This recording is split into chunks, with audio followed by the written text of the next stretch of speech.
G'day there guys, it's your Aussie Hubby Markee, back at it again with another episode of r/AmITheA.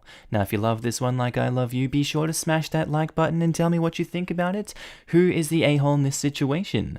Anyway guys, I want you to sit back, relax, chuck a prawn on the barbie, and get ready for some bloody good content. Posted by user Throwing and Going, titled, "Would I be the a-hole if I were to tell somebody who considers me a good friend that I don't really like them? Throwaway, as a friend knows my main account and would likely know who the person is. There's this guy who is sort of in my friend group, but I can't stand him. He's very loud and often just yells in normal conversation. He's also very unfunny.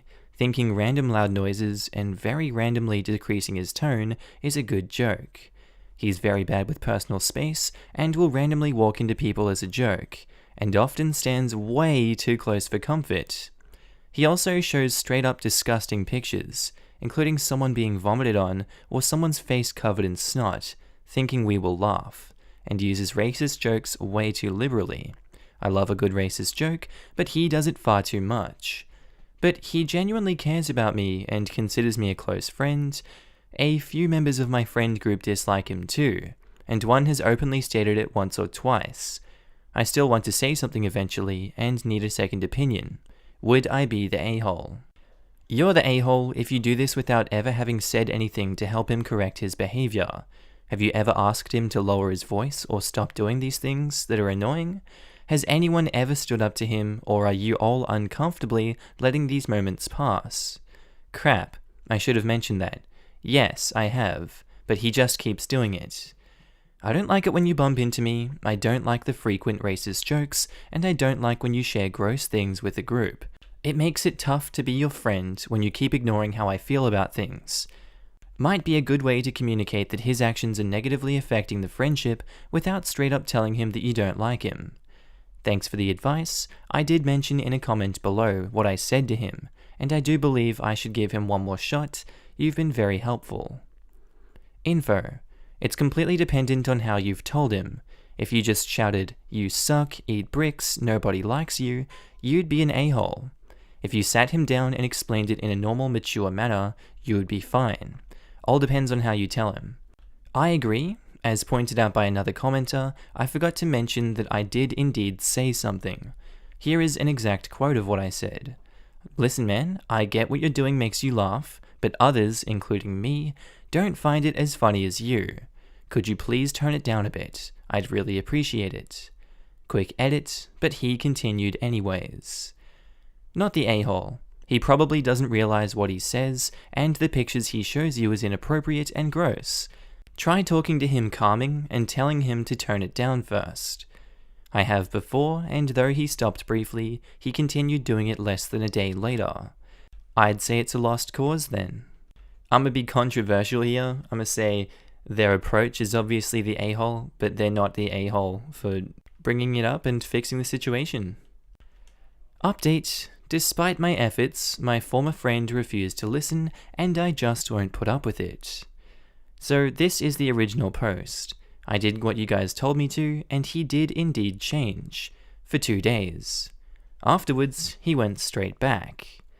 I noticed it quickly, and I told him the same thing. I can't remember exactly what I said, but this is what I remember. "Listen, alright? I get what you're doing makes you laugh. I fully understand that, but it isn't the same for everyone. Your behavior can upset some people or make them uncomfortable, and it's somewhat even affecting our relationship. All I can ask is you change just a little, and step back and realize this." I also outlined a few of the problems I had, but I did it calmly. However, the second time I said it, he ignored me completely. So I decided to simply ask him how his day was, and he ignored me again. Realizing he simply wasn't going to listen, I walked away. I saw him tear up a bit as I walked, but he still ignored me. I haven't talked to him since, but from what I've been told, he's acting exactly the way that made others feel uncomfortable, but turned up to 2,000. I sadly think it's a lost cause. It sucks, but you did the right thing by trying to address the situation and then removing yourself from it. It sounds like he has learned one way to get attention and validation, and isn't willing to seek other more socially acceptable ways, even though it has been voiced and his way isolates him. That's not on you. Hopefully one day he will realize. It's okay if you aren't there for that day. Be around people that make you comfortable and happy. All the best, and thanks for the update. Posted by user Chores Am I the A-hole? Titled, Am I the a-hole for not wanting to do more chores when my boyfriend works more hours? My boyfriend, 24 male, and I, 24 female, are both students. We live together. My boyfriend is very intelligent, but he is just not an effective learner. He is a mad perfectionist. He'll review every single lecture, read every single article, and so on. He also reads everything word for word, as if he had never heard of effective reading techniques. So he usually spends every day studying from 9 AM to 5 or 6 PM. I, on the other hand, like being effective, and I get my stuff done a lot quicker. Now, the problem is that recently my boyfriend has started to expect me to do more chores because I have more time off. We used to split chores 50-50 apart from cooking, which I do every night since he has never learned how to cook. He started making remarks that I should pick up some of his chores because I'm reading a book while he's still reviewing a lecture. The way I see it is that we both have the same workload, I just handle it more effectively, and already cook on top of doing my 50%. I shouldn't be punished for studying effectively. If it were occasionally when he has an assignment due, I wouldn't mind, but I don't want this to be the new normal. Am I keeping score too much? Am I being unsupportive? I don't know anymore. Please Reddit, tell me, am I the a-hole for not wanting to do additional chores? Not the a-hole, you're not actually splitting 50-50. You're already doing more chores. Does he want you to be his maid? I mean, I agree with you 100%, but I'm leaning towards everyone sucks here because of how judgmental OP is towards their boyfriend's learning habits, as described here. Like, I'm sorry, but am I the only one that has no idea what the hell OP is talking about?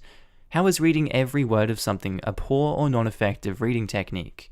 How is reviewing every single lecture and reading every single article a less effective studying technique when he's actually, literally, just intaking all of the information that he's meant to? Did OP mean efficient?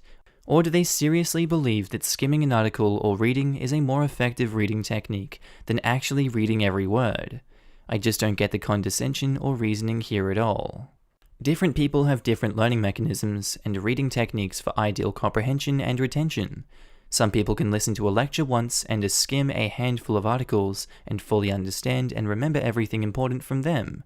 Some people literally just can't and genuinely need to review that information in depth, maybe multiple times, in order to actually retain that information.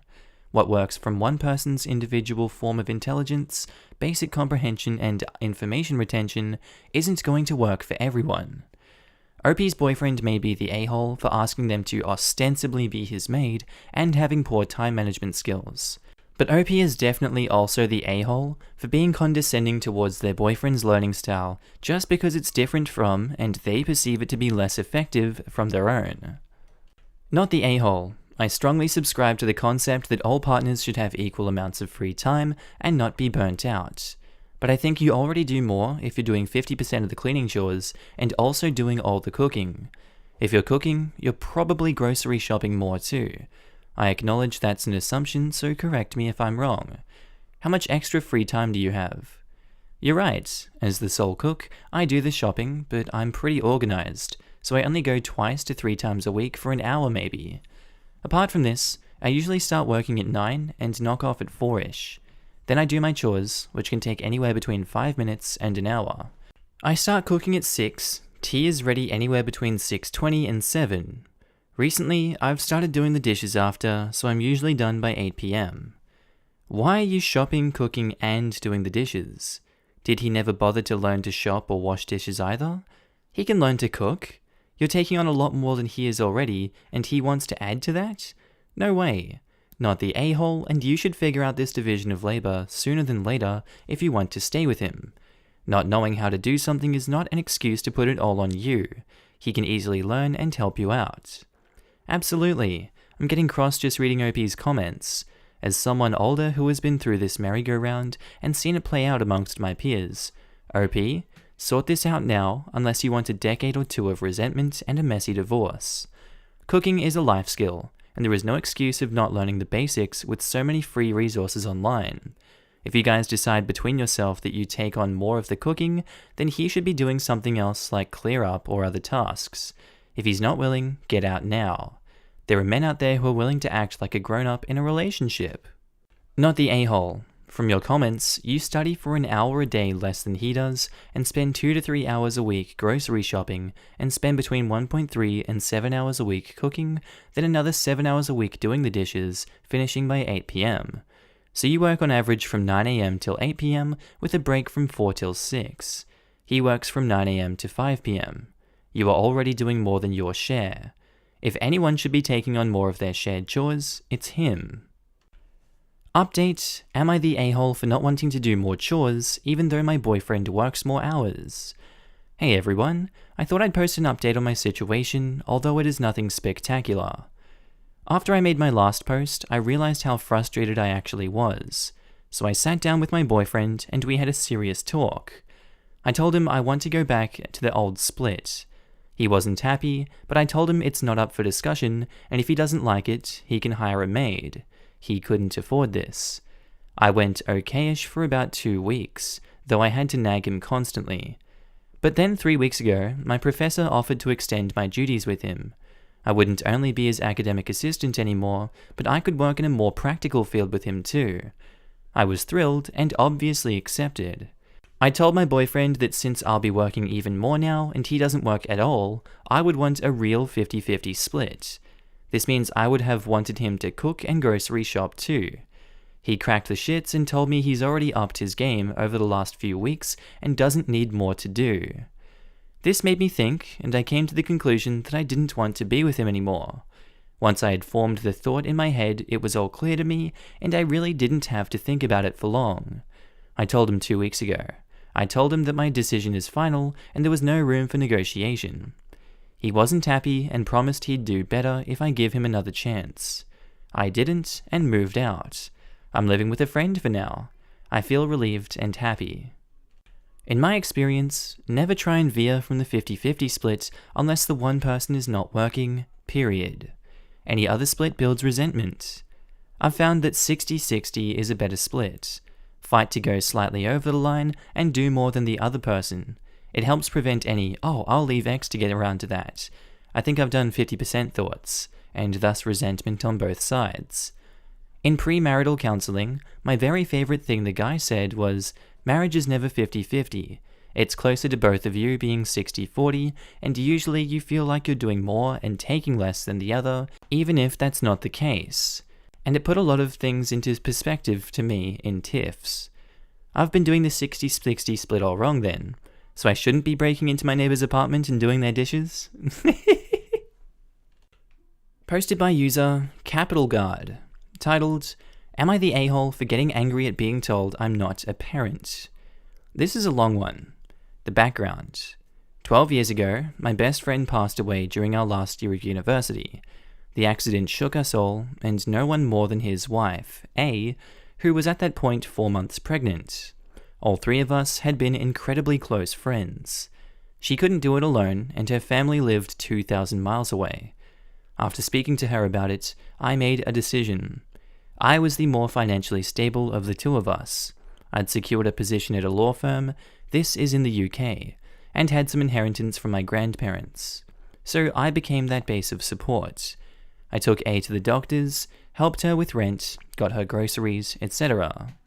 When the twins were born, I moved onto her couch for 3 months, helping in any way that I could. For the next 4 years, it worked like this. We lived separately, but I'd spend half the week at hers, helping her with the kids. From diapers to preschool, I was there. I was never officially their parent. No papers were signed, but I gave emotional, practical, and financial support. When they began schooling, I was listed as a non-parental guardian. I was then offered a promotion, which included a lot of travel. Again, A and I spoke, and I decided to take it. I spent the next 2 years making it back once a month. I'd spend 3 to 5 days with them, then leave again. For 2 years after that, the balance became half and half travel/home. For the past 4 years, I used the UK as a hub, doing business trips, and have gone back to spending 3 to 4 days a week with them. To be clear, this whole thing has never been romantic. Both she and I have seen other people, And in the past year, she's found a very nice guy who both the kids like, which is great. The issue at hand: I've always tried to be there for the kids' big events. School plays, birthdays, tournaments, etc. I've been to parent-teacher meetings, taken them to the doctor, you get the deal. Recently, their school had set up a show/fundraising thing, where the parents were invited to come and donate generously. I assumed I was going and set aside time, but when I broached the subject with A, she said she wanted her partner to come. I said that we could all go. She said that it was parents only. I said jokingly that he wasn't really the kid's parents, to which she said, well, technically neither are you. At that point I got angry, feeling that was deeply unfair. We got into a fight, and it ended with me being told I wouldn't be welcome at the event. I left, and we haven't spoken since. I get that she's their mother, she has a genetic and legal position that I don't, and I'm not angry about her wanting her partner to come to the event. Being told that I wasn't a parent, though, that hurts a lot. I think it's mostly the fact that for me, the way she said it really seemed to imply that I wasn't important in their lives, and I think I was justified in reacting. But that's why I'm here.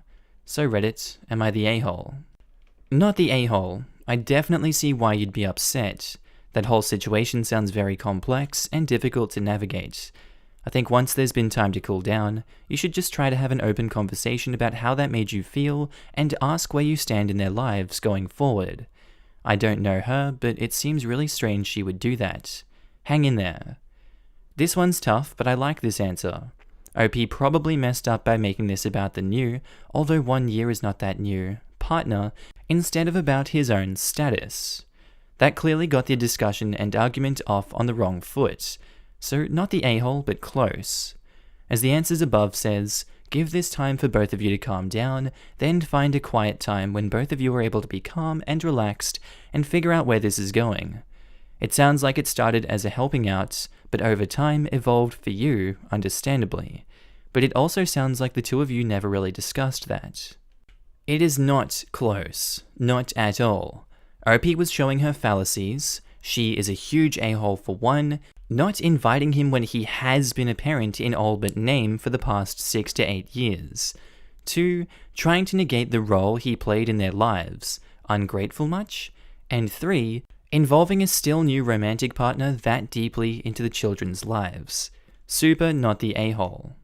He tried to show her fallacies, and she showed him his. She was speaking fact. Technically, he isn't either. So really, he shouldn't have pulled that card. Sounds like OP has been very generous, and that's great. But surely he didn't think he could pretend to be these kids' father while this woman sees and potentially married another man. I feel like this entire arrangement is odd and there needs to be some boundaries established. He needs to cool it and look into having kids that are actually his. Anytime you start arguing with a fit biological parent about your status with their children, it's time to step back.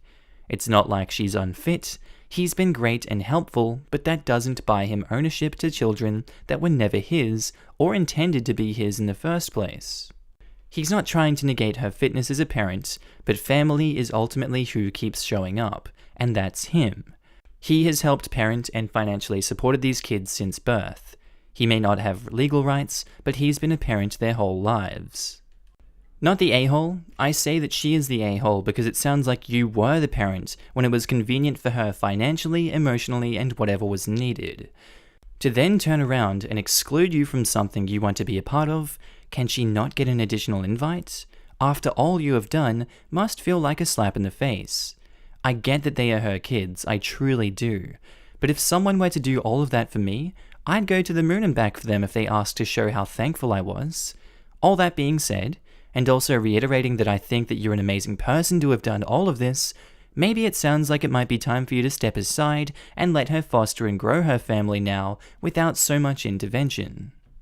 I feel like it's glaringly obvious that OP was used by this woman who does not see him as an equal parent to her child, but rather her friend who was helping her through hard times. I mean, with her harsh language, it's hard to imagine she feels any differently. Not the a-hole, obviously. Now OP is answering some questions in a comment also. So they say, hello Reddit, as many of you have had similar questions, I'm going to answer it here and ask you/AmITheA whole mod to kindly pin it. I'm new to Reddit, hope this works. It didn't work. Question 1. What is the relationship between you and the kids? How do they see you? Answer. Without giving too many identifying details, there's a way of shortening my name which is very baby-friendly, and when the twins were little, we taught them to call me that. There were some slip-ups when they were small, but I always try to make sure that they knew I wasn't substituting their biological father. To this day, they call me the shortened version of my name when they speak to me directly, and they've been told to ask your shortened name from their mother before. It's effectively my title, but like all of this, it's unfortunately not straightforward. In terms of attachment, I've been the one that they've called out for after a nightmare, run to after scoring a goal, held the hand of when we went to the doctors. When I was overseas, we'd call every 2 to 3 days to talk. They also often stay over at my place on weekends and afternoons. They have their own area in my home. Question 2. How was your relationship with A prior to this? She's been my best friend for 12 years. We've always discussed my contributions, which have changed in type and amount over this past decade or so. We've spoken almost every day. Our relationship before this incident was rarely strained. We had some fights, yes, but in the same way that anyone who you know for 12 years will have a fight. We rarely disagreed on how the kids should be raised, even on things like religion. Both their father and I practice the same faith, and the kids have come to me once a month to service. However, I always have made it clear to her that she had the last word on things, and if she drew the line, I never pushed it. Hence why, when told, don't come to the event full stop, I'm not going to push it or go around it.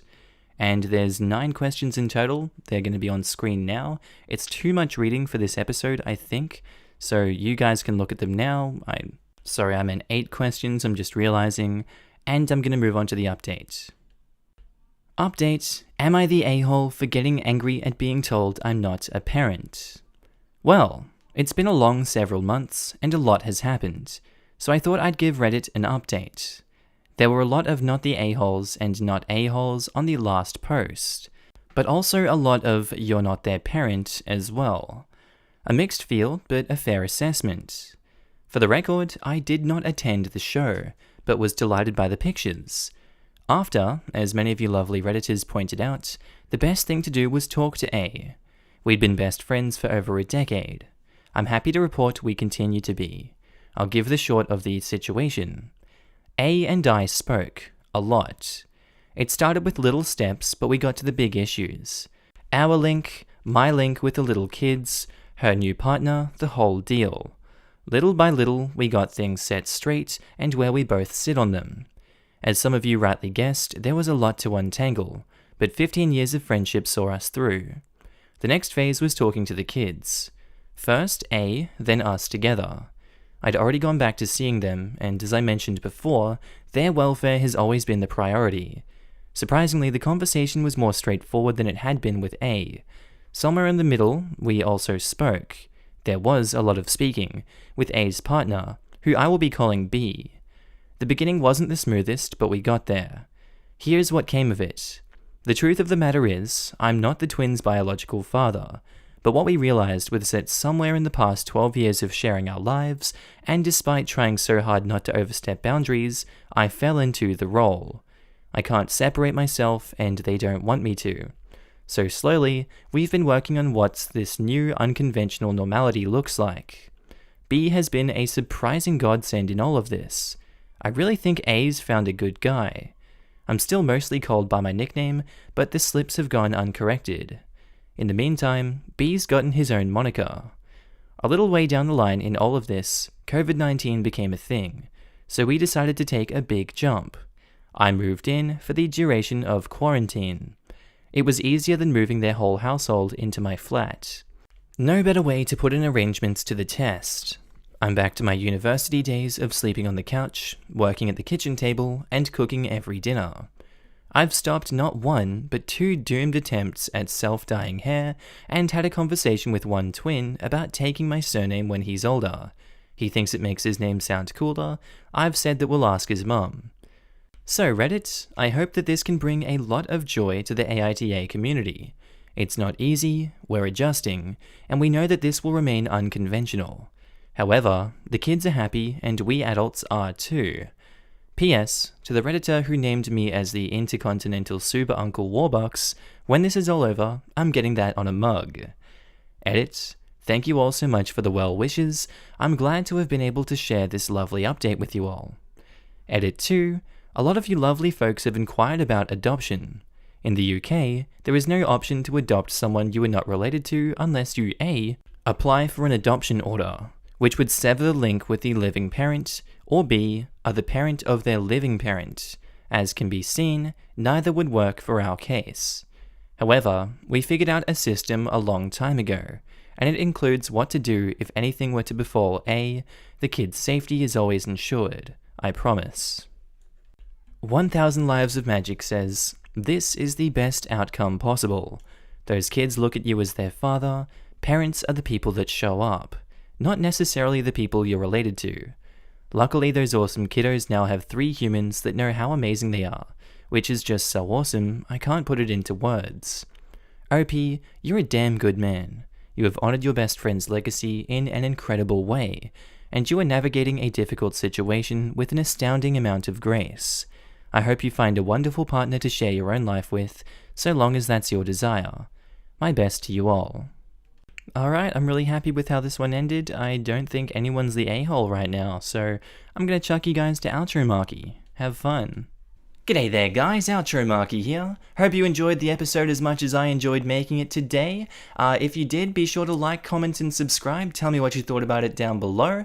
Also, if you like memes, be sure to head on over to my second channel, Markee2. It should be one of the sexy Australian faces on screen, the one without the flag. It's my latest and greatest creation, and I hope you like it. Also, I'd like to give a huge shout out to my channel members and Patreon subscribers. You guys do so much good for me, and the support goes without saying, but I'm gonna say it anyway. I love you guys, and I appreciate all the help and support you provide me on this channel. Also, if you want to join the family, links are down in the description below, or click that join button next to the subscribe button. Anyway guys, I hope you enjoyed that one today. I'll see you in the next one. Bye!